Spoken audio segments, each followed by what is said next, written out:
Good morning students. आज मैं आपसे इन्वर्स ट्रिग्नोमेट्रिक फंक्शंस का डिफरेंशिएशन डिस्कस करूंगा। लास्ट टाइम मैंने आपसे इसको डिस्कस करना स्टार्ट किया था, जिसमें मैंने आपको क्वेश्चंस दिए थे करने के लिए, और मैंने आपको ये बोला था कि उन क्वेश्चंस को विद फार्मूला और विदाउट फार्मूला करके देखना, यानी असम्पशन मेथड से। आज मैं प्रॉपर इन्वर्स ट्रिग्नोमेट्रिक फंक्शन का ही डिफरेंशिएशन आपके साथ डिस्कस करने वाला हूँ। मतलब ऐसे trigonometric functions, inverse trigonometric functions जिसमें बाहर तो एक इन्वर्स ट्रिग्नोमेट्रिक फंक्शन लिखा रहेगा, मतलब एक इन्वर्स ट्रिग्नोमेट्रिक फंक्शन बाहर लिखा रहेगा और ब्रैकेट के अंदर एक ट्रिग्नोमेट्रिक फंक्शन रहेगा। ऐसा अगर आपको क्वेश्चन दिखे तो ये कैसे सॉल्व करना, इसको कैसे इसका सल्यूशन ढूंढना, आज वो हम डिस्कस करने वाले हैं। फॉर्मेट ऐसा है कि बाहर एक इन्वर्स ट्रिग्नोमेट्रिक फंक्शन है और अंदर भी एक ट्रिग्नोमेट्रिक फंक्शन है। तो ऐसे क्वेश्चंस को कैसे डिस्कस करना, उसको आज हम देखेंगे। लेकिन इन सवालों को डिस्कस करने के पहले ट्रिग्नोमेट्री के फॉर्मूले क्लियर होना बहुत ज़रूरी है, क्योंकि अगर ये ट्रिग्नोमेट्रिक फंक्शन को आपको रिड्यूस करना है तो इसका फॉर्मूला मालूम होना बहुत ज़रूरी है। तो अभी तो मैंने क्वेश्चंस में जहाँ जहाँ जो जो फॉर्मूलेज लग रहे हैं वो वहाँ लिखे हैं, है ना। धीरे धीरे आपको जैसे ही फॉर्मूले याद रहने लगे तो प्लीज़ उन पे ध्यान दीजिएगा, क्योंकि ऐसे क्वेश्चंस को बिना फॉर्मूले की मदद से नहीं किया जा सकता, ठीक है। और ट्रिग्नोमेट्रिक इन्वर्स फंक्शन में सबसे इम्पॉर्टेंट, मतलब जब भी आपको इस फॉर्मेट का क्वेश्चन मिले कि बाहर एक इन्वर्स ट्रिग्नोमेट्रिक फंक्शन है और अंदर भी एक ट्रिग्नोमेट्रिक फंक्शन है, आपका मोटिव ये रहना चाहिए क्वेश्चन सॉल्व करते वक्त कि बाहर वाला इन्वर्स ट्रिग्नोमेट्रिक फंक्शन और अंदर वाला ट्रिग्नोमेट्रिक फंक्शन ये मैच कर जाए, जैसे कि यहाँ कर रहे हैं। Sine inverse sine of X, और इसका answer sine inverse sine function को नेगेट कर देता है और ये दोनों रह जाते हैं और आंसर आ जाता है एक्स।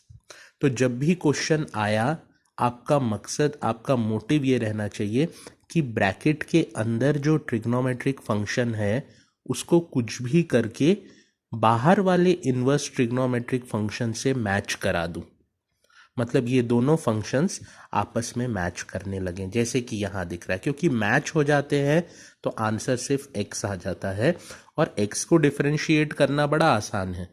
एक्स को आप डिफरेंशिएट करोगे सादा, एक्स का आंसर तो 1 ही आ जाता है। तो डिफरेंशिएशन का प्रोसेस तब काफ़ी ईज आउट हो जाता है। इसी कारण से जब भी inverse trigonometric function with in brackets trigonometric function का आप डिफरेंशिएशन करने जा रहे हो तो हमेशा ध्यान रखो कि ये कुछ भी करके ये दोनों फंक्शंस को एक जैसा बनाने की कोशिश करो। एक जैसे बन गए कि काम आसान हो जाएगा। इसको समझाने के लिए सबसे पहले मैंने ये एक क्वेश्चन लिया है जिसको मैं आपके साथ डिस्कस करने वाला हूँ। देखो, एक फंक्शन दिया है y is equals to sine inverse cos X plus cos inverse sine X. ये एक फंक्शन आपको दिया गया है और आपसे रिक्वायरमेंट ये है कि इस फंक्शन का dy बाई डी एक्स निकालना है, मतलब इसको डिफरेंशिएट करना है। तो अब मैंने देखा यार कि ये एक इन्वर्स ट्रिग्नोमेट्रिक फंक्शन है और ये एक ट्रिग्नोमेट्रिक फंक्शन है। वापस ये एक इन्वर्स ट्रिग्नोमेट्रिक फंक्शन है, ये एक ट्रिग्नोमेट्रिक फंक्शन है, और ये दोनों मैच नहीं कर रहे, ये दोनों मैच नहीं कर रहे। तो फिर मैंने सोचा कि यार मुझे कैसे भी करके अंदर वाले ट्रिग्नोमेट्रिक फंक्शन को कन्वर्ट करना पड़ेगा जिससे वो बाहर वाले इन्वर्स ट्रिग्नोमेट्रिक फंक्शन के साथ में मैच करने लगे। तो ये देखो, ये फॉर्मूला मैंने यहाँ ब्रैकेट में क्लोज करके लगाया है। ये फॉर्मूला आप भी ध्यान रखना कि अगर कभी cos x लिखा है तो cos x को आप लिख सकते हो sine 90 minus theta. Sine 90 minus theta cos theta के बराबर होता है, तो cos x sine pi by 2 minus X के बराबर होता है। ये फॉर्मूला है, ये ध्यान रखना, ठीक है। सिमिलरली साइन x को आप लिख सकते हो cos 90 माइनस एक्स। ये दोनों फॉर्मूलेज ध्यान रखना कि cos x को कैसा रिप्रेजेंट किया जा सकता है, साइन 90 माइनस एक्स, और साइन x को कैसा रिप्रेजेंट किया जा सकता है, cos 90 माइनस एक्स। तो मैंने वही किया, मेरे पास जो यहाँ cos x था उसको मैंने लिख दिया sin 90 माइनस एक्स, और मेरे पास जो यहाँ sin x था उसको मैंने लिख दिया cos 90 माइनस एक्स। ये स्टेप्स मेरे ख्याल से आपको आए होंगे समझ में कि कैसे मैंने इसको इस फॉर्मूले की मदद से रिड्यूस करा।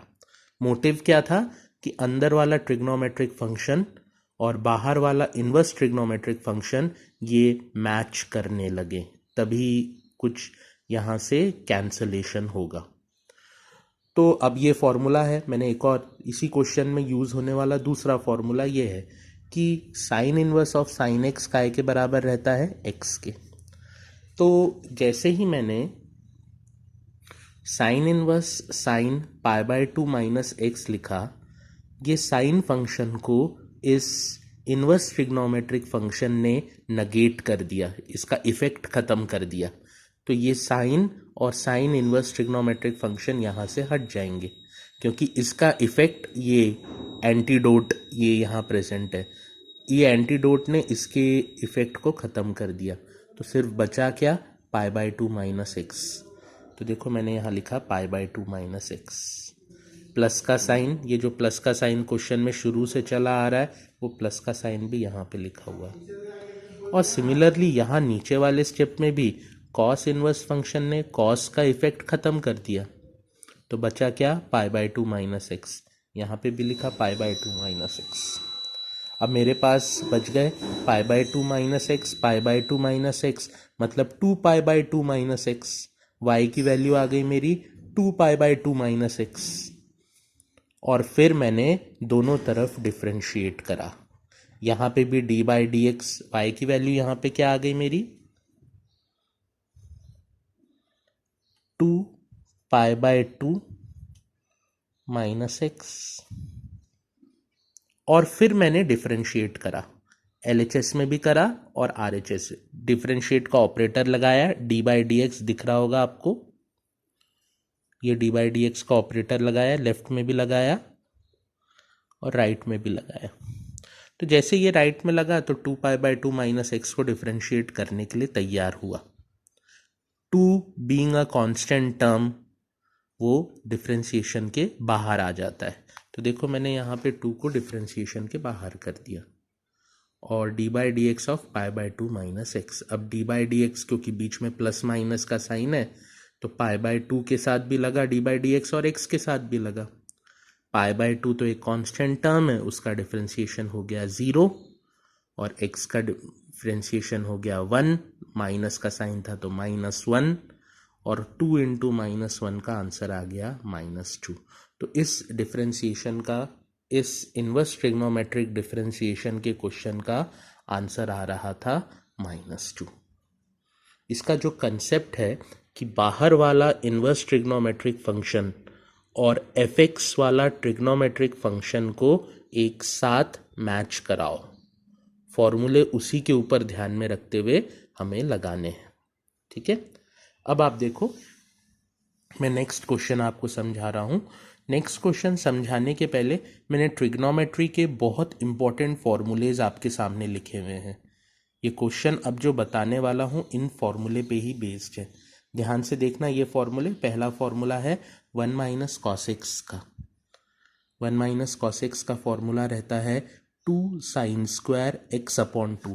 ये 2 से ये वाला 2 कैंसिल नहीं हो सकता, हाँ ध्यान रखना, ये एंगल पे रहने वाला 2 है और ये 2 बाहर इस फंक्शन के साथ में मल्टीप्लाई हो रहा है। गलती से भी ये 2 और ये वाले 2 को कैंसिल मत कर देना, हाँ ये हमेशा ध्यान रखना। 1 माइनस कॉस एक्स काय के बराबर है 2 साइन स्क्वायर एक्स अपॉन 2, और 1 प्लस कॉस एक्स काय के बराबर है 2 cos square x upon 2।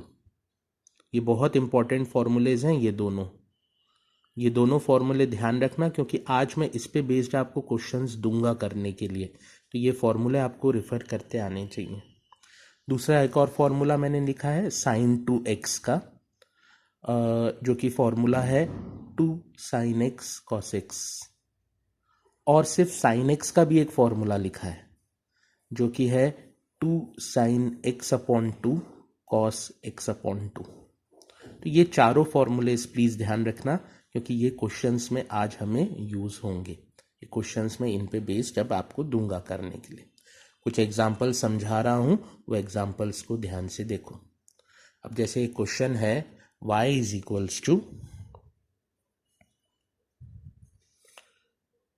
tan inverse 1 minus cos X upon sine x.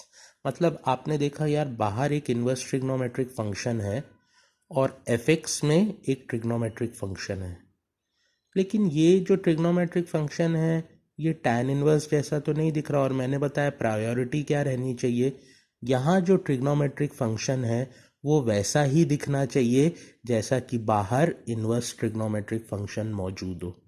अभी तो नहीं दिख रहा, तो अब मैं फॉर्मूलेज लगाऊंगा और उसको वैसा रिड्यूस करूंगा। तो मैंने न्यूमरेटर में देखा 1 minus cos x.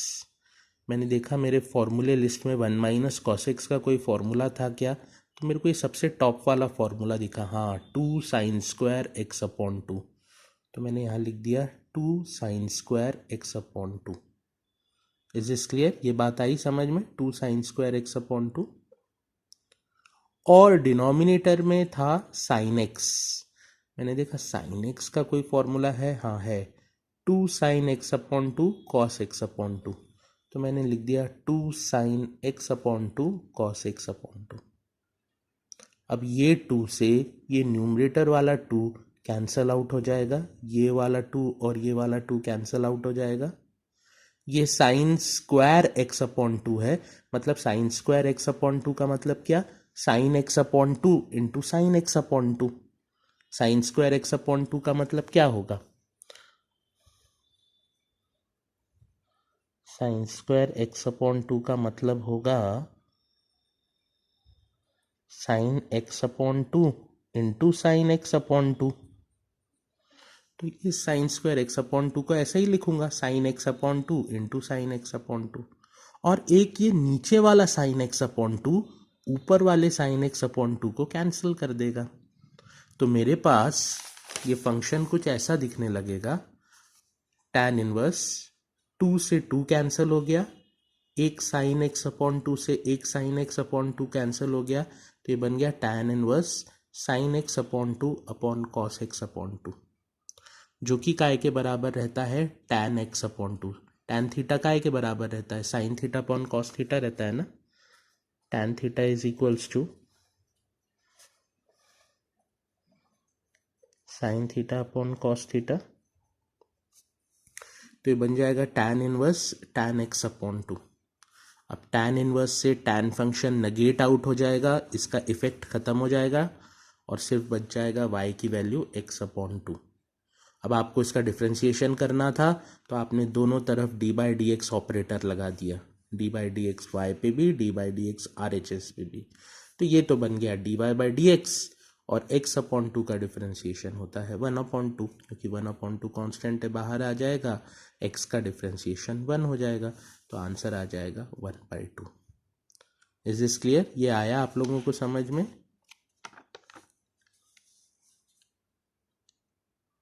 Please see to it, ये एग्जाम्पल आया कि नहीं। मैंने ये फॉर्मूलेज इसमें यूज करे हैं इस क्वेश्चन के अंदर।